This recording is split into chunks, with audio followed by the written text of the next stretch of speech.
was like a night at the opera.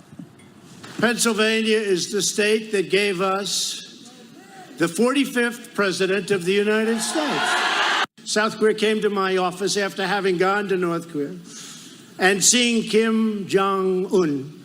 And no, it's very positive. No. After the meeting, you may do that, but now we have to be very nice because let's see what happens.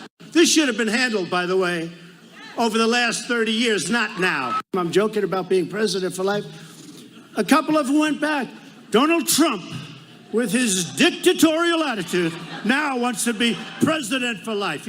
Fake news. I'd love Oprah to win. I'd love to beat Oprah. I know her weakness. Connor Lamb the sham, right? Lamb the sham. I hear he's nice looking. I think I'm better looking than him. Personally, I like Rick Saccone. I think he's handsome. So it had everything. Jokes, check. Insults, check. Media outrage, check. The booing is getting stronger by the day whenever he goes out there and whips up like it's a Mussolini rally. And yes, that's what I said. What are you supposed to say when he's using these vulgarities to kids? And so the media reacted in a sweaty frenzy to a speech the rest of us have pretty much gotten used to by now. What really upset him? This. Maxine Waters, a very low IQ individual.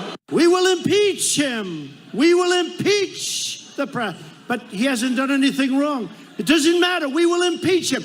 She's a low IQ individual. You can't help it. Now, never mind her irrational accusations she's made about Trump. This is just another sign of racism, which is weird. Why is calling someone stupid racist? Aren't we all capable of being stupid? I know I can. But Greg, Maxine's a black woman. Yes, you're right, I forgot. Remember when Trump made fun of that black candidate? Or that black TV couple? Or that black newscaster? Or that black congresswoman? Or that black Republican? Or that black senator? Or that black war hero? Or that black has-been comedian? Sorry, Trump's an equal opportunity roaster. No one is safe. But my favorite part, when he mocks being presidential. Remember I used to tell you how easy it is to be presidential? But you'd all be out of here right now. You'd be so bored. I'm very presidential. Ladies and gentlemen, thank you for being here tonight. Rick Saccone will be a great, great congressman. Thank you very much. The walk. I know, how dare he mock the formality of the office? But he's being honest. He showed you the manner of a typical politician, and he said, that's not me. The implication, what good are you beyond such platitudes if you're not killing terrorists, creating jobs, reducing a nuclear threat? And that's the point.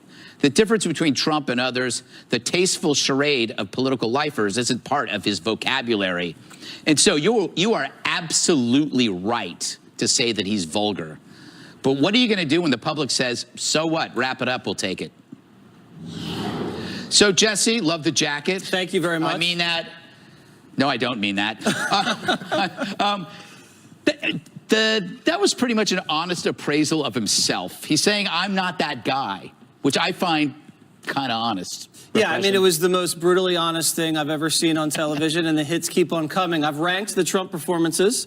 I think Rally Trump is the most entertaining Trump. Yes. And then you have Debate Trump right under that. Twitter Trump is pretty good, then Press Conference Trump, and State of the Union Trump. But the only risk here is that sometimes he makes it all about him instead of all about the policy that he's promoting.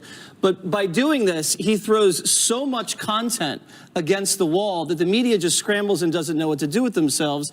And then the coverage becomes about him and about the event. Because remember, he's almost more of an entertainer than a politician. Right. You can still be a leader, but you don't necessarily have to be a politician. And when he goes and he does these things and he connects with the crowd and he's provocative and he's fun and he's engaging an audience and he's trying to build a TV audience because in the long run it's about votes, and he makes himself the center of the conversation.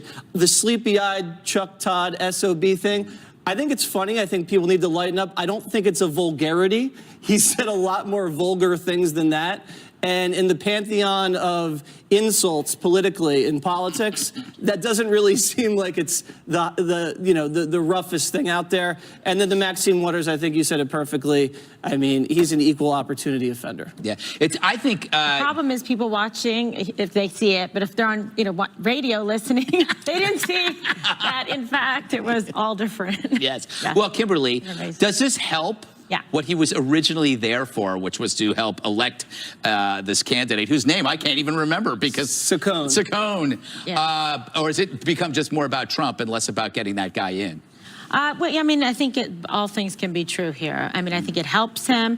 This is somebody who, Saccone isn't necessarily like a high-energy campaigner, right? So that you have high-energy Trump come in to try to kind of like swell the base and get people motivated, turn out the vote, and try to produce a victory here.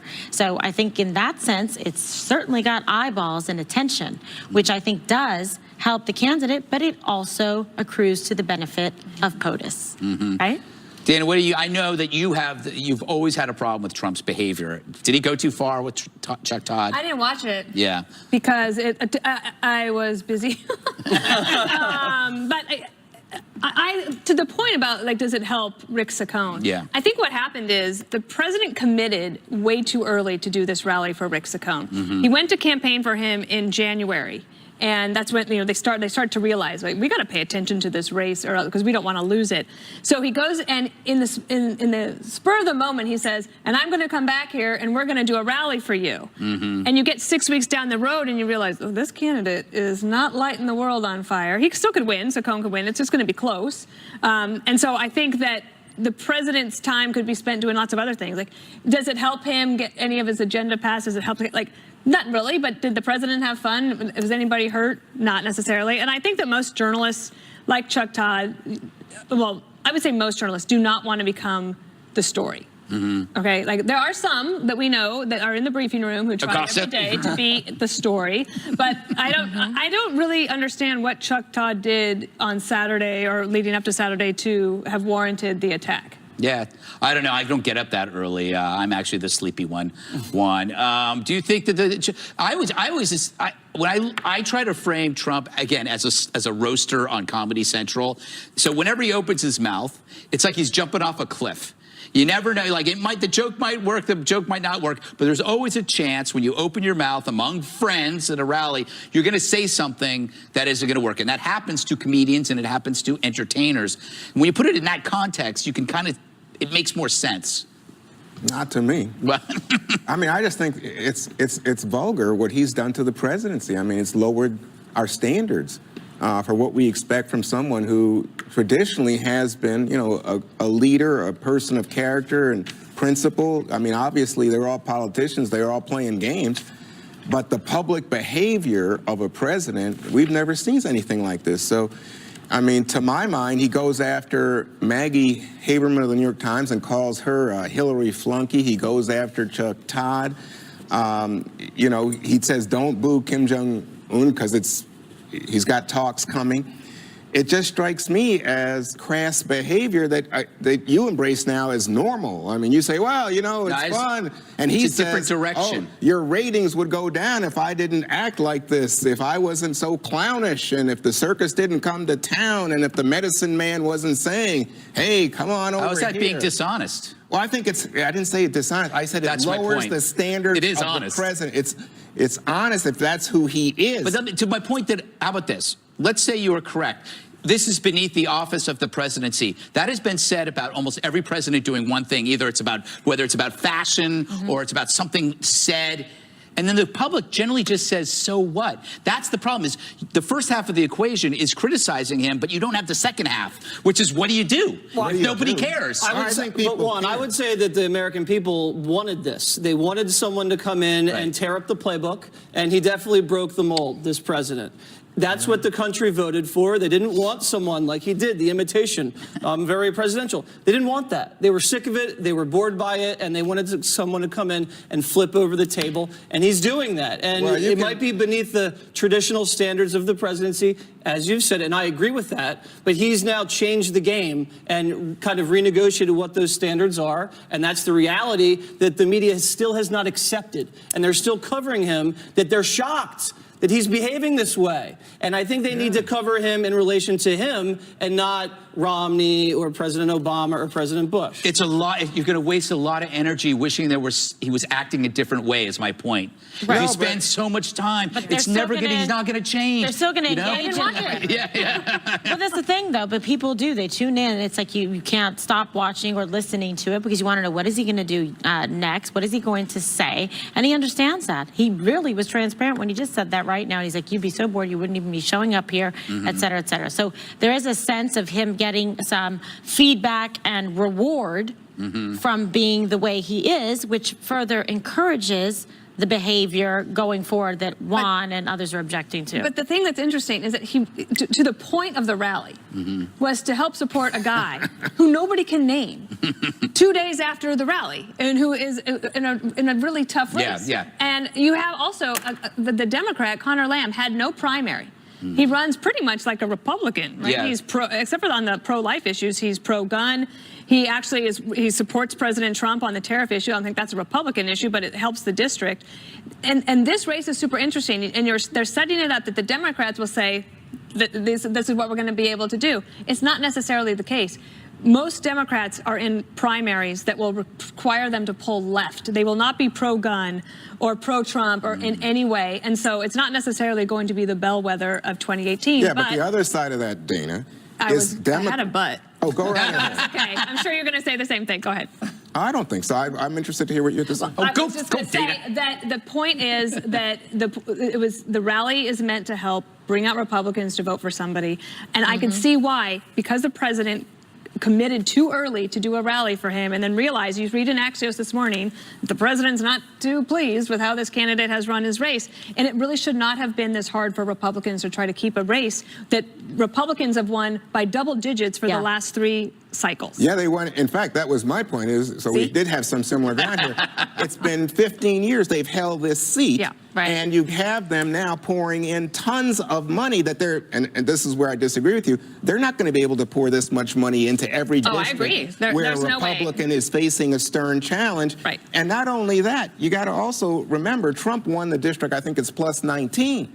So this is a big shift. But the point is it shouldn't be as heavy lift as it for is. them, Yeah. right. But this is the point, that something is going on. There are a lot of people who think that the Trump Act is getting a little much. And then to your point about the women, he attacks everybody. Let me tell you something. When he goes after Maxine Waters and questions her intelligence, he's playing on racial stereotypes. Why? No, That's delightful. Why? What if she, Let me finish. I know a lot of stupid white people. Hill. He goes after Jamel Hill. Tell me should be about it. Juan, Greg just put up a whole list of white people that he's attacked in the same way. Let me finish. You missed the Jamel monologue. Hill, Frederica Wilson, he goes after. Remember her?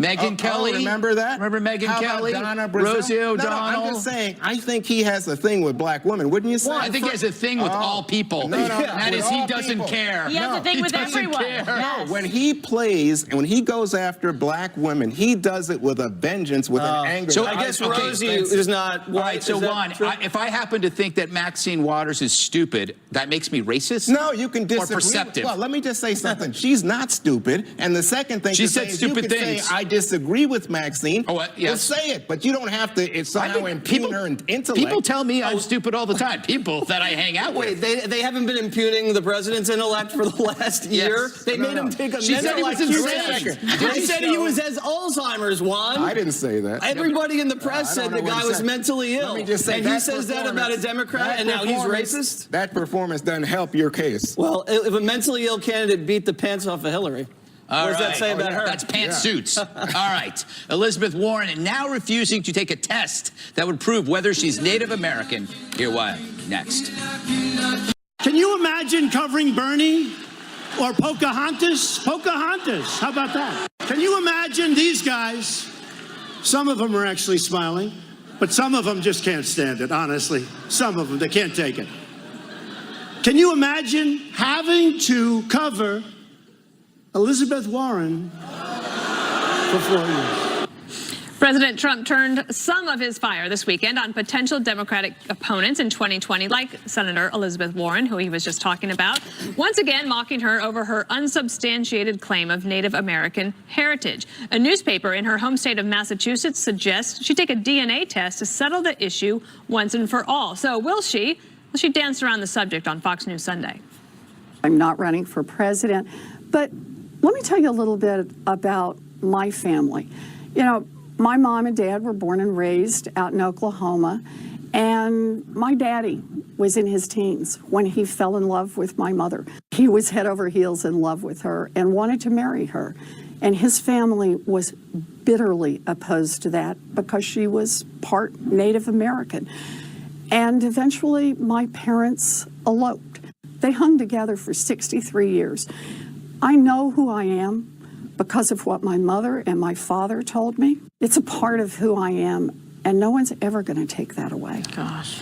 So that was on yesterday, Fox News Sunday, Greg. And when I first heard about it, I didn't know where the DNA test came from, but the Berkshire Eagle is a local paper, quite liberal, and they're the ones who are suggesting it. So I don't think it can be dismissed as some sort of this isn't a conspiracy. No, the question, there's a couple of questions. Did she benefit from her unsubstantiated claim of her Native American heritage? Even her allies aren't sure if she put it on applications or not, but we do know that Harvard used her claim to validate their own diversity claim. So she was used, and she did, let's face it, she paraded her heritage around. She actually supplied Native American recipes to a cookbook, which were actually recipes taken from the New York Times. So I guess, are the Sulzbergers also part of the Cherokee family? I don't know. Sulzberger does not sound Cherokee. My advice for her is to pull a Rachel Dolezal, make Native American heritage your choice, which, you know, somehow elevates you among those born that way, because that's what's happening with Rachel Dolezal. If you say you are, that's almost like you're choosing it. That makes you better. She's paying the piper. This identity politics poisons everything. By elevating the group over the individual, her individual talents don't matter anymore. They don't, because it's now about this. So you live by identity politics and you die by identity politics. When you're part of the group, everything's great. When you're not part of the group, everything's bad. Do you think, Kimberly, there's any way for her to get that behind her? I mean, I don't even think the DNA test wouldn't do it, because then you'd have to say about why the DNA test. I mean, I don't see how she gets past it. Well, look, it's actually, there's some, liability here that attaches to it, because she has listed herself in legal, minority directories, and also checked it off in terms of applications, Ivy League schools. So for some reason, this doesn't come back with the exact, right amount, et cetera, to qualify for some of these things, she could be in trouble. So if she's an attorney, whatever, to tell her, hey, you better not get into this. So she definitely is trying to sidestep the issue. But it just goes to show you, the hypocrisy. People were literally hyperventilating panicattack.com over Trump's tax records, let alone look at this situation, right? And we want his tax records. Well, what about the fact that Elizabeth Warren identifies? Like, you're right. No one would have any objection to it if she pulled a Rachel Dolezal. Yeah. Right? Yeah. Just but God forbid if we equip ourselves with the truth there. You don't like that comparison? I don't see it at all, so I just have to listen very carefully. But Look into the future, the you'll see it. president's tax records and the president's claims, boy, that's real. What people say about their racial makeup, their background. Boy, we live in a country. The question was whether she benefited professionally. She didn't benefit because Harvard had said, and everybody else has said, that didn't impact her selection as a professor. What Greg said, and I don't know that, but he says that Harvard used it in terms of promoting their level of diversity, but it wasn't that she got the job because she put that on an application. But what concerns me here is, I know I did a DNA test recently, and I learned stuff about me that I had no idea about, like, links to Benin and I'm your son, Juan. That's it. I'm your son. Yes, I think it's I'm also a black lesbian, just so you know, by choice. And a cute one. But I just think that when you start getting into this is, again, mocking people. I think it's racially tinged. I think it's very unpleasant. How? Oh, Pocahontas? No, that's like calling a dumb person Einstein. There you know when somebody's dumb, you go, knock it off, Einstein? Yeah. That's what this is. She's not Pocahontas. I don't know that she's not. And clearly, I sat here while we played the tape, and all of you were like, oh, this is so canned and terrible that she says that her parents fell in love and had to elope. But let me just tell you, family history is very real in our country. And we have lots of mixed people and people don't even know. I That's think true. when you ask Ancestry.com or 23andMe or whatever, they say it's something like a huge percentage. A majority of people have no idea about their DNA. That's why it's so exciting. In fact, my dad bought us kits for Christmas. Maybe we this should do year. that. A little. What if we find out we're all related? Because we have 30 seconds left, and Jesse's input is so important. Former Democratic Governor Deval Patrick is also saying he might want to run in 2020, and then she'll have Bernie Sanders to contend with. It's going to be kind of a crowded field. Well, she's never going to get over this. I agree with Kimberly. There's no way to put this behind her. And there's a lot of downfall if she takes the test. She can't take it, number one. It's going to look like she got pressured into it. Yeah. She also can't take it because it's going to draw attention to a negative situation for her. And if, say, she takes it and gets the results, at best, she's what? 40 to 50% Native American. People are going to say, well, you don't look Native American. I don't believe the results. Or at worst, she's 2 to 0% Native American. And people are going to say, you're a big liar. And you were a big, you try to get up, play the race card. You bluffed, and then you're going to have to fold. I disagree, though, with Juan, though. She has used her racial heritage to her advantage, but only to her advantage. She has not aligned herself with Native American issues or Native American causes. The 2 times she used her racial so-called background was for the cookbook, for a profit, and to get into Harvard. And of course Harvard is going to accept someone with that type of background. It looks good for the diversity reports. Everybody understands that one. I actually am a little nervous about taking the spit test because I was told I had a certain racial background, and now my mom just said I might have some sort of French-Canadian background, and that terrifies me. I don't know how to wrap my head around that. I told her that to So I'm not taking the test. I told her that. I don't know. I think she actually believes it. French-Canadian, well, you never know. Can you imagine that? French, Kimberly. Can you believe it? I'm Canadian. I'm part French. It's not that bad. Well, everybody assumes that. All right, we're going to move on. New revelations from OJ's If I Did It confession. We'll have it next. The interview had been shelved for more than a decade, but we finally got to see O.J. Simpson's, quote, hypothetical account of the murders of his ex-wife and her friend in a special titled The Lost Confession. As things got heated, I just remember Nicole fell and hurt herself. And this guy kind of got into a karate thing. And I said, well, you think you can kick my ass? And I remember I grabbed a knife. I do remember that portion, taking a knife from Charlie. And to be honest, after that, I don't remember. Except I'm standing there and there's all kind of stuff around. And I don't think any 2 people could be murdered the way they were without everybody being covered in blood. And of course, I think we've all seen the grisly pictures after. So yeah, I think everything would have been covered in blood. Holy smokes. So that was taped in 2006. The victims' families at the time opposed its airing. But this week, they were okay with it. So what do you make of this, Kimberly? Well, this is just an unbelievably fascinating time, although so sad what happened here in terms of these gruesome murders. But I remember I went in to work at the Los Angeles District Attorney's Office with all of the interns were hired as the new DA class. They were all the interns from O.J. Simpson case. And it just, in terms of the impact it had on them, their lives, what you were doing there. And I went on to work, obviously, in that office and try cases there in that same, courtroom where OJ's case had been tried on the 9th floor of the criminal courts building. And I remember at the time when this happened being in law school and everybody just watching it, watching the chase, everything. I mean, from a prosecutor's perspective, when you look at the enormous body of evidence, forensics, the science, the DNA behind it, there would just be no question. I mean, I don't remember ever getting a case as a DA that had that much compelling, persuasive evidence. And that's why it was just so internationally shocking to see that verdict, and then the complete juxtaposition of the verdict in the civil case that they actually found it, in even a lesser standard. So it's very interesting to me. So Jesse, one of the questions that comes up is, he says this was hypothetical, that he really wasn't confessing, but what do you think? Well, he said it was hypothetical, and then he slips into, I remember. And then I remember grabbing the knife. So the whole thing falls apart. It was a confession. You don't even need the question mark.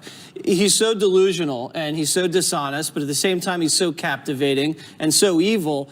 this was almost like a cry for help. He wants people to know that he did it. I think there's a thing in his unconscious that he can't contain, and he's been, dying to say, I did it, I did it, I did it, because he knows he's not going to get hit with the double jeopardy.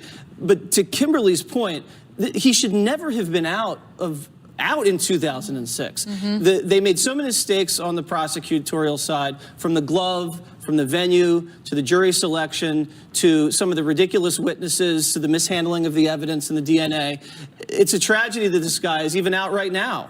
But I understand why the Goldman family, I think time has passed. They think maybe it's better, I think, from their perspective, from the estate's perspective, to get this out there.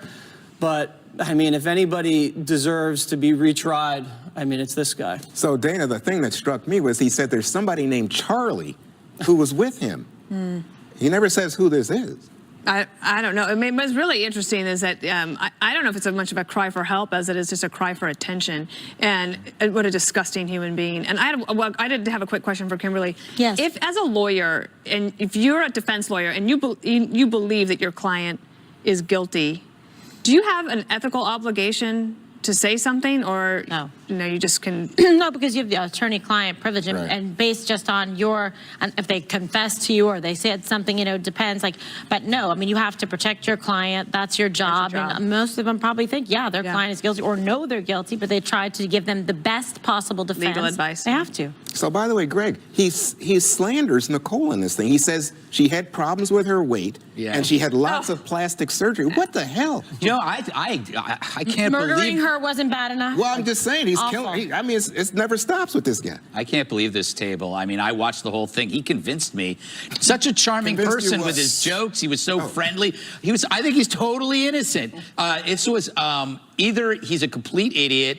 He's obviously a narcissist. Yeah. But Judith Reagan is kind of a sociopath. genius for figuring out a contraption that lured him out into this trap of hypothetical confession. And then you have this cold-blooded killer trying to come off as innocuous, and he just dug his own metaphorical grave. Meanwhile, while this is going on Oxygen, they had a documentary on Jeffrey Dahmer, which was far more interesting because he admits to every single thing he did and says that he would do it again, and he would do it again. He killed 17 victims, the same amount of people killed at Parkland, but they were black, mostly black, and gay, and nobody cared. Yikes. A coffee shop in California won't serve police officers anymore. That brewing controversy. Next on The File.